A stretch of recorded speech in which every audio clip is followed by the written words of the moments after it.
Welcome back to another episode on Connie Celica, my 1977 Toyota Celica. We're finally at the racetrack, which means it's time to give this thing a shakedown, see what falls off.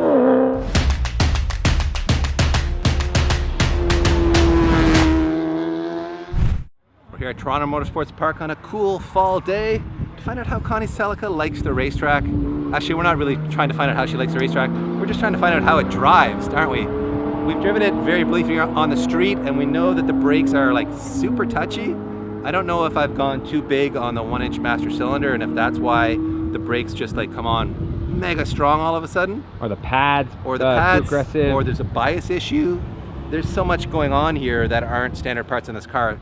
It's gonna take some effort to sort that out. So I'm gonna maybe just brake very gingerly, maybe use the e-brake to slow me down out there. But beyond the brake issue, I wanna just see how the diff is going to behave. It's clunky. I don't know if that's just clutch type diff in an A86 axle life or if there's something else that's going on. So we'll see how that's working. And just in general, see how the car drives. Like, does it go down the road straight? Is there anything knocking or clunking or doing anything that we don't want it to do? So this is really just a shakedown. We're not setting a lap time. I'm not putting a lap timer in there. It's just let's see how it drives kind of day. So we can go home with a checklist of things that we got to work on to make this thing better and make it really, truly capable of turning a hot lap around here. Well, DP, are you as stoked as I am for this moment? I'm stoked and slightly terrified because I don't know what's going to happen and I have no rear view mirror and I'm going out on a racetrack with a bunch of guys that are going to be faster than me because I'm just going to be shaking this thing down. So I'll be making liberal use of my side view mirror and shoulder checks so I'm not holding anybody up.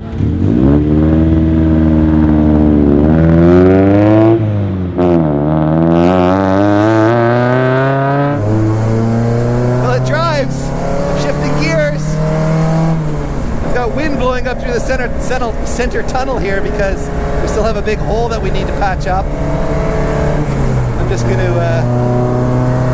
put the windows up so you guys can hear me talk. So here's the part that scares me. Oh, the brakes are, I don't know, maybe the brakes need bedding in. It turns a corner, everybody. Connie just did a corner on a racetrack.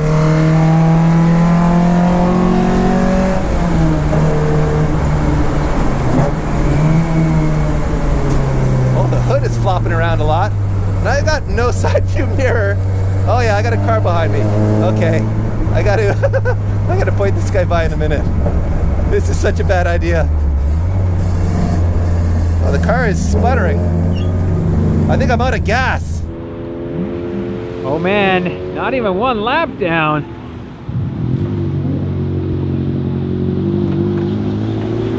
DP, you couldn't even make it a lap. What happened? It was the world's shortest test drive, but we learned some things.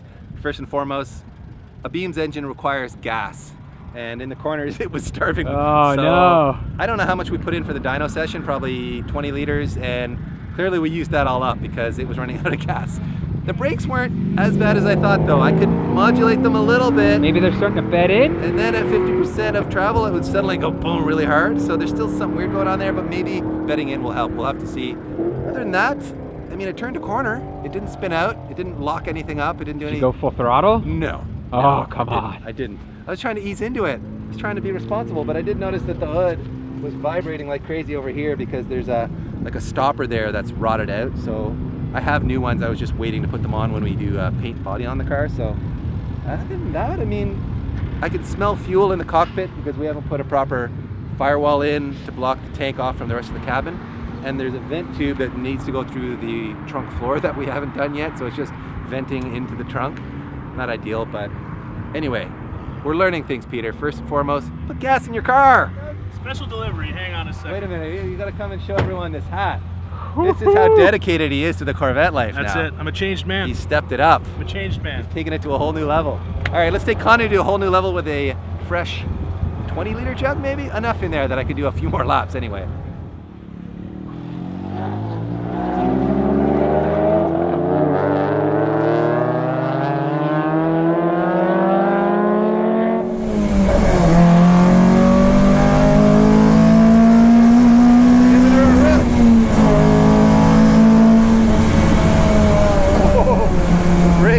Touchy. I don't trust them for heel and toe.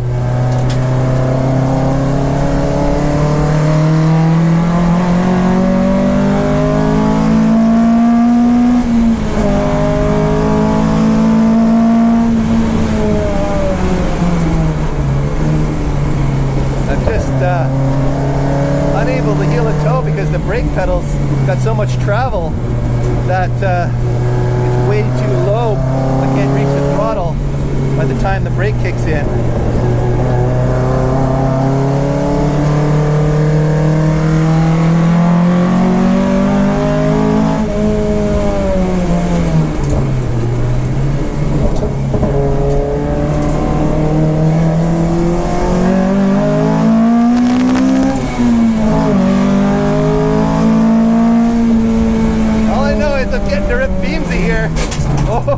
I locked up the rear axle real bad there.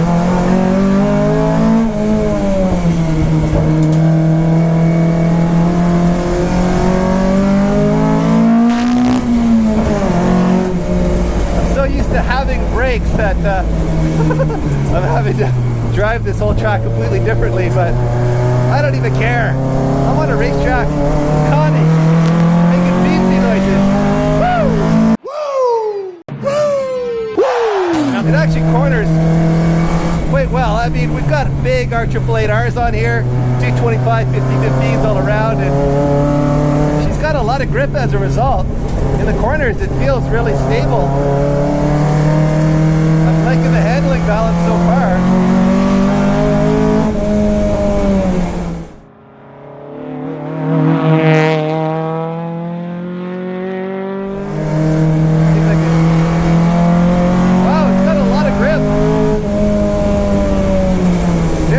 This car is going to be fast once we get the brakes working, once we get the pedals set up so that I can heel and toe. I mean, it still needs a lot of sorting out, but I can feel the potential. It's really here. Track test number 2 complete, and it's still in one piece, and so am I, but there are still major problems to deal with. The brakes are still not great. They're getting a little better, I think, as we bed them in, but there's something not right with maybe the size of the master, or it's over boosted, or there's some kind of imbalance in the system, I think. So we're gonna have to do some research on it.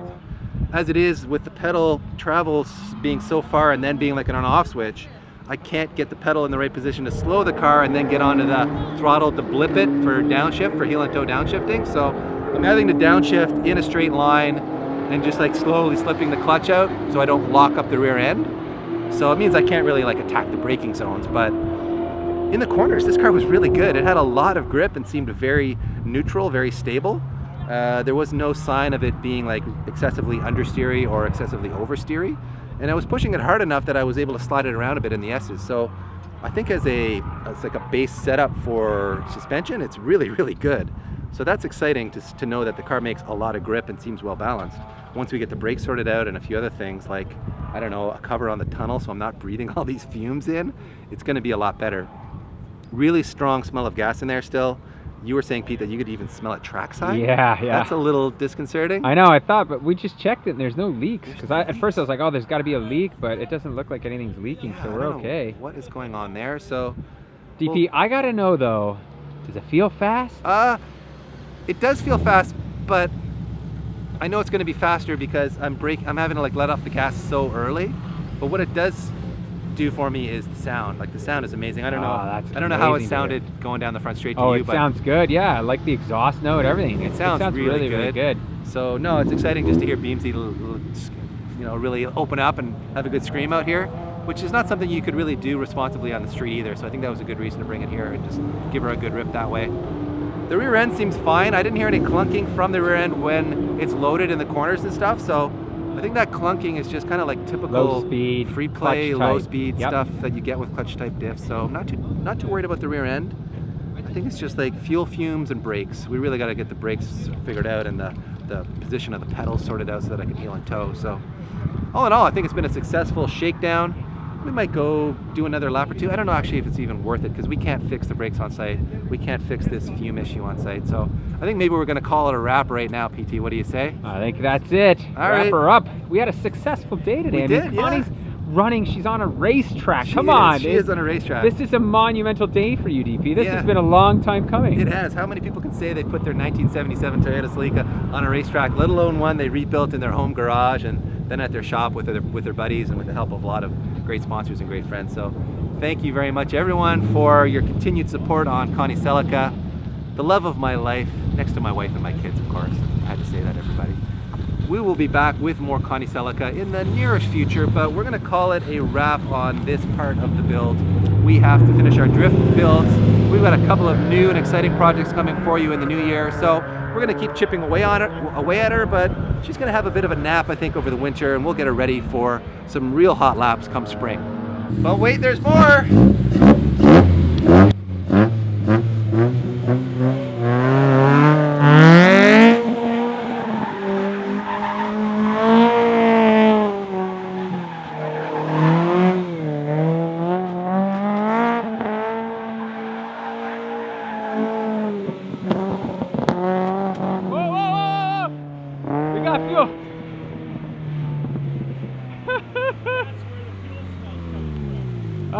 The fuel smell is coming from spraying out the cab. There you go. Look Holy at that. Holy smokes. You just dumped a bunch of fuel everywhere. If you do donuts the other way, you'll be fine. Okay. So you can do left-hand donuts. Well, we just learned something. We need a new fuel cap. Is that what that is? Yeah. Holy shit. That just changed my life. So go the other way?